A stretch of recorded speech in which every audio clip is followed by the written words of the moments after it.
ከዛ ማንም በእርሱ ፊት እንዳይመካ ነው። 30 በክርስቶስ ኢየሱስ ለመሆን አለ የበቃችሁት። አሁን ጉዳዩ እዚህ ጋር ነው። እኛ ድነን የእግዚአብሔር ልጅ ሆነናል ብለን ኮንፌሽን ስንሰጣውን አሁን ራሱ ለመሆን የበቃ ነው አለ። ለመሆን የበቃችሁት ከእርሱ የተነሳ ነው። ከማን? ከእግዚአብሔር የተነሳ ነው። እሺ እርሱ አለ ኢየሱስ ለኛ ምን? ከእግዚአብሔር ዘንድ ጥበባችን፣ ጽድቃችን፣ ቅድስናችን፣ ቤዛችን ሆኗል። ኢየሱስ ጌታ ማን ሲባል ክርስቶስ ከማን ዘንድ? ከእግዚአብሔር ዘንድ ምን ሆነ? ጽድቃችን፣ ቅድስናችን፣ ቤዛችን፣ ጥበባችን ሆኗል። ስለዚህ ጥበባችሁ ማን ነው ብንባል እኛ እንደምናገረው አቅም አለ። ከእግዚአብሔር ዘንድ ጥበባችን ኢየሱስ ክርስቶስ ነው። ጽድቃችሁ ማን ነው? እንዴት ዳናችሁ? እንዴት የዘላለም ሕይወት አገኛችሁ ይባል? እሱ ስለኛ ስለሞተ ስለተነሳ ኢየሱስ ጽድቅ ለኛ ስለተቆጠረ ጽድቃችን ኢየሱስ ክርስቶስ ነው። ማን ነው ቤዛ የሚሆናችሁ? ማን ነው የሚተካችሁ ሲባል ሞታችንን ኢየሱስ ቤዛችን ነው።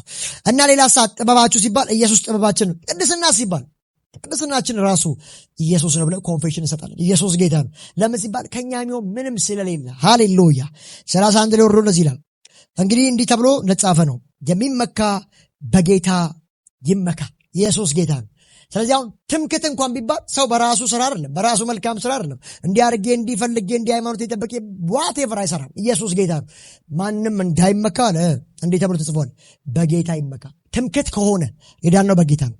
ትምክት ከመጣ በሱኛ ጀስቲፋይ ሆነን ምንመካው ራሱ እሱ ስለኛ ሞቷል ከሙታን ተነስቷል ብለን መመካት እንዳለብን መጽሐፉ አስረግጦ ይናገራል። ከዚህ ጋር በተያያዘ እዚህ ኤፌሶን ምዕራፍ 2 ቁጥር 11 ላይ እንደዚህ የሚል ቃል አለ። ኤፌሶን ምዕራፍ 2 ቁጥር 11 ላይ እንደዚህ ይላል። ቀድሞ ስለ አሕዛብ ያወራል። ከዛ ስለ አይሁዳውያን አውርቶ ከዛ ደግሞ አይሁድም አሕዛብም እንዴት ወደ ክርስቶስ እንደመጡ የሚናገርበት ክፍል ነውና ኤፌሶን ምዕራፍ 2 ቁጥር 11 ላይ እንደዚህ ይላል። ስለዚህ አለ እናንተ ቀድሞ በትውልድ አሕዛብ የሆናችሁ እንግዲህ በትውልዳችን አሕዛብ ነን። ኦኬ እንግዲህ ከእስራኤል ውጭ ያለው መጽሐፍ ቅዱስ ነው ብሉይ ኪዳን እስራኤልና አሕዛብ ነው የሚለው። በቃ አለቀ። አዲስ ኪዳን መጽሐፍ ስታጠኑ ግን እስራኤላውያኖች አሉ፣ አሕዛቦች አሉ፣ ኢንክራይስት ያልሆኑ። ኢንክራይስት የሆኑ ደግሞ ቤተክርስቲያን ውስጥ ገብተዋል። ኤክሌዥያ የምትባል ውስጥ ማለት ነው። ስለዚህ አዲስ ኪዳን መጽሐፍ ስታጠኑ ሁሌም 3 ወገኖች አሉ። አይሁዳዊ አለ፣ አሕዛብ ያላመነው ክፍል አለ፣ ዓለም ሕዝብ ደግሞ በክርስቶስ ያመኑ አማኞች ደግሞ ቤተክርስቲያን ይባላል። ኢየሱስ ጌታ ነው። ብሉይ ኪዳን ስታጠኑ ግን ቤተክርስቲያን የለችም፣ እዛ አልተወለደችም። ቤተክርስቲያን የምትወለደው በመስቀል ጣር ሞት በመስቀሉ ስራ ስለሆነ ስለዚህ አይሁድንና አሕዛብን ክሌም ያደረገ ነው ብሉይ ኪዳን። እዚህ ጋር ሲመጣ ስለ አይሁድ ስለ አሕዛብና ስለ ቤተክርስቲያን የሚያወራ ክፍል ነው እያሳያችሁ ያለሁት። ኤፌሶን ምዕራፍ 2 ቁጥር 11 እንደዚህ ይላል። ስለዚህ አለ እኛ ከመዳናችን በፊት ስለዚህ እናንተ ቀድሞ አለ በትውልዳችሁ አሕዛብ የሆናችሁ በክርስቶስ ከመጨመራችን በፊት እዚህ ውስጥ ያላችሁ ሁላችሁ ከእስራኤል ውጭ ያለ የዓለም ሕዝብ እንዳለ አሁን በጌታ ሆኛለሁ በጌታ ቤት የተወለድኩት ብትሉ እንኳን ወደኋላ 5-6 የዘር መንዛሮችን ስትሄዱት ሙሉ ጣዖት አምላኪ ውሃ የሚያመልክ ፀሐይ የሚሰግድ ምናምን ኢየሱስ ጌታ ነው። ኢትዮጵያን በሉት አሜሪካም አፍሪካም ኬንያን በሉት ሁሉም አሕዛብ ነው፣ ጣዖት አምላኪ ነው። ኢየሱስ ጌታ ነው። ለምን ያላችሁ ከተባለ አሕዛብ መጽሐፍ ቅዱስ መዝሙረ ዳዊት 96 ቁጥር 5 ላይ የአሕዛብ አማልክት አጋንንት ናቸው ይላል። ምንም ማድረግ ስለማይቻል ኪዳን የገባው ለማን? ለእስራኤል። ታዲያስ አሁን ኢንክራይስት ስንሆን ሲባል ከዛ መተናል። ኢየሱስ ጌታ ነው። ስለዚህ አይሁድ አለ፣ አሕዛብ አለ፣ ቤተክርስቲያን አለ። ስለዚህ አለ እናንተ ቀድሞ በትውልዳችሁ አሕዛብ የሆናችሁ አያችሁ። ጌታን ከመቀበላችን በፊት ምን ነበርን? አሕዛብ ነበርን። ኦኬ በአካል ላይ በሰው እጅ ከተደረገው የተነሳ ራሳችንን ተገርዘናል በሚሉት ያልተገረዙ የተባላችሁ ይህን አስተውሉ። እንግዲህ እስራኤላውያን ካመኑ በኋላ ኪዳን ውስጥ ከገቡ በኋላ የኪዳኑ ምልክት ግርዘት ነው። እነሱ በአካላቸው ላይ የግርዘትን ኪዳን ይፈጽማሉ። እኛ ግን ያን ግርዘት እንኳን ያልተገረዝን። ኦኬ በዚያን ዘመን አለ ከክርስቶስ ተለይታችሁ ከእስራኤል ወገንነት ርቃችሁ። በጣም የሚገርም ነው። ማለት እነሱ ተገርዘው ኪዳን ተገብቶላቸው እነሱ እንደዚህ ነበሩ። በዚያን ጊዜ ከክርስቶስ ተለይታችሁ ከእስራኤል ወገንነት ርቃችሁ ለኪዳኑም ተስፋ ባዕዳን ሆናችሁ በዓለም ላይ ያለ ተስፋና ያለ እግዚአብሔር እንደነበራችሁ አስተውሉ። ኢየሱስ ጌታ ነው። በፊት ምን ነበረ ሲባል ከክርስቶስ ተለይተን ነበር ፔሬድ እና ሲባል ከእግዚአብሔር ወገን ከእስራኤል ወገንነት ራሱ ርቀን ነበር። ለምን ሲባል ኪዳኑ የነሱ ነው። ልጅነት፣ ኪዳን፣ ሕግጋት ሁሉ የነሱ። ኢየሱስ ጌታ። አሕዛብ የተጠራ የተተወና የተረሳ ነበር። ጊዜው መጥቶ ግን አሁን ከቤተ ክርስቲያን በኋላ አሕዛብ ሁሉ በክርስቶስ ኢየሱስ በማመን ወደ ቤተ ክርስቲያን ወደ እግዚአብሔር ልጅነት የመግቢያ በሩ ተከፍቷል።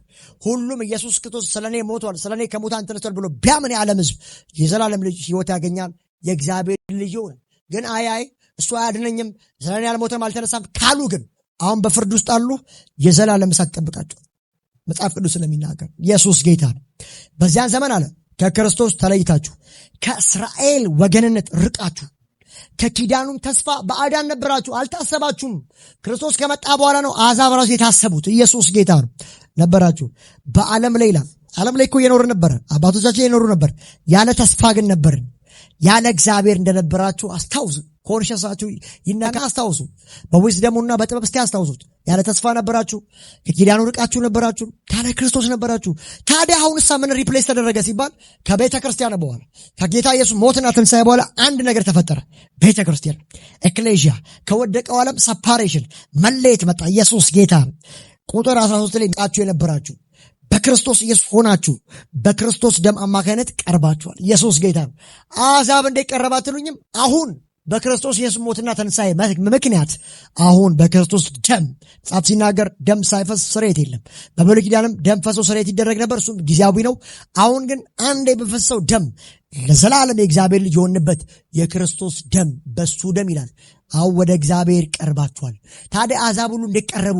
እንዴት አመኑ እግዚአብሔር ልጅ ሆኑ ሲባል ኮንፌሽናችን ምንድን ነው? የሱ ደም አቀረበን። ኢየሱስ ጌታ። የሱ ሞትና ትንሣኤ እኛም ቤተሰብ አደረገን። ዕብራውያን ምዕራፍ 2:11 ላይ የሚቀደሱትና የሚቀደሰው እርሱ ከአንድ ቤተሰብ ናቸው ይላል። ዘር ዋን ፋሚሊ ነው የሚለው። ኢየሱስ ጌታ ነው። ስለዚህ የሚቀደሰው እግዚአብሔርና የተቀደስነው እኛ አንድ ቤተሰብ ብሎናል። እንደውም ጌታ ኢየሱስ እንደዚህ አለ፣ ወንድሞቹ ብሎ ሊጠራቸው አላፈረባቸውም አለ። ኢየሱስ እኛን ወንድሞቼ ብሎናል። ኢየሱስ ጌታ። ሃሌሉያ። ወደዚህ ህብረት ውስጥ ገብታችኋል። ሃሌሉያ። አሁን ግን አለ እናንተ ቀድሞ ርቃችሁ የነበራችሁ። አያችሁ፣ ቀድመን ርቀን ነበር። ከኪዳኑ ከእስራኤል ህዝብነት ርቀን ነበረ። እንዴት ቀረብን? ዋት ሪዝን ሲባል በክርስቶስ ኢየሱስ ሆነን አምነን እና በክርስቶስ ደም አማካይነት ቀርባችኋል። አሕዛብ ከዛ ከተረሳበት ከኪዳኑ ተስፋ ርቆ ከነበረበት ከሙታን መንደር ነቅቶ የእግዚአብሔር ልጅ የሆነበት ምክንያቱ ምንድነው? የዓለም ህዝብ ሲባል ኢየሱስ ክርስቶስ የሰራውን የመስቀል ስራ በማመን የእግዚአብሔር ልጅ ሆኗል። ከእግዚአብሔር ጋር ሜርሲ ተደርጓል። ህብረት ተቀጥሏል። ኢየሱስ ጌታ። ከዛ ውጭ ግን መንገድ የለም። አሁንም ቢሆን ከፍርድ በታች ናቸው።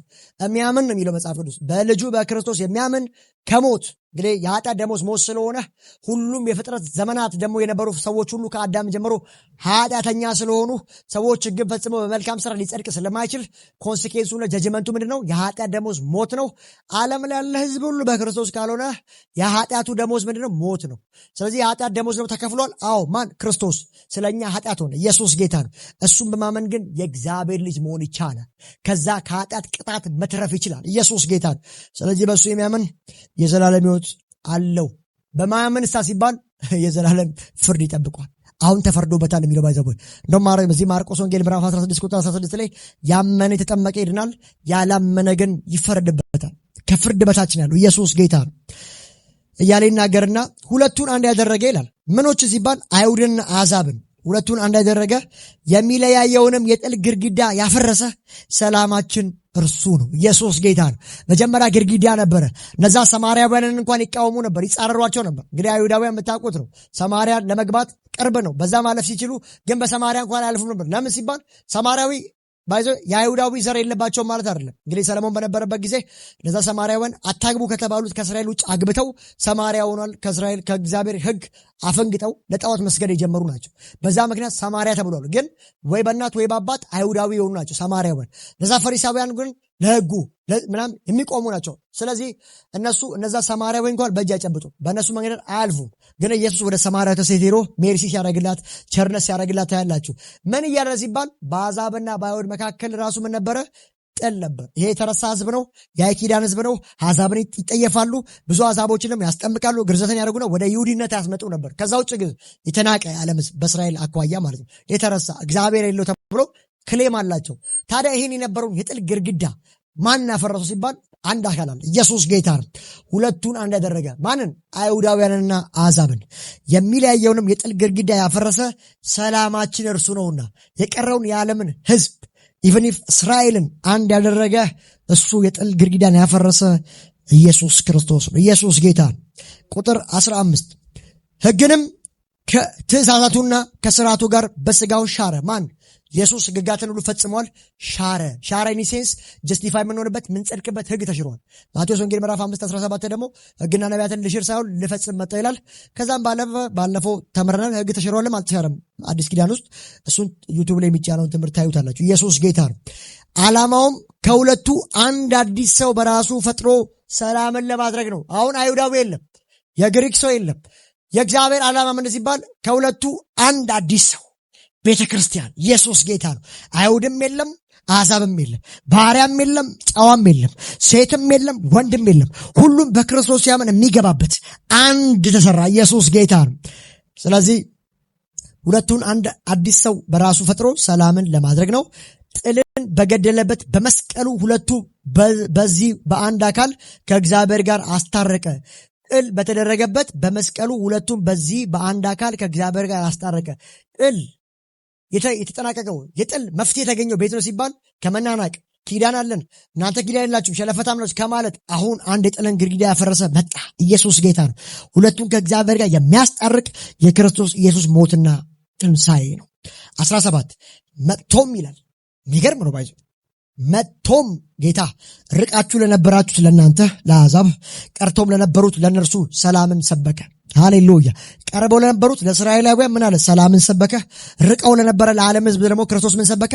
ሰላምን ሰበከ። እናሳ ሲባል ሁላችንም በእርሱ አማካይነት በአንዱ መንፈስ ወደ አብ መቅረብ እንችላለንና። አሁን አይሁድም አሕዛብም ወደ አብ የሚቀርበው ምን ሲባል በክርስቶስ ኢየሱስ ሞትና ትንሣኤ አማካይነት ወደ አብ መቅረብ ችለናልና። በመጀመሪያው ሴንቸሪ የተወሰኑ አይሁዳኖች ቀርበዋሉ። ከዛ እነዛ እያለ ይላል። 19 ላይ እንደዚህ ይላል።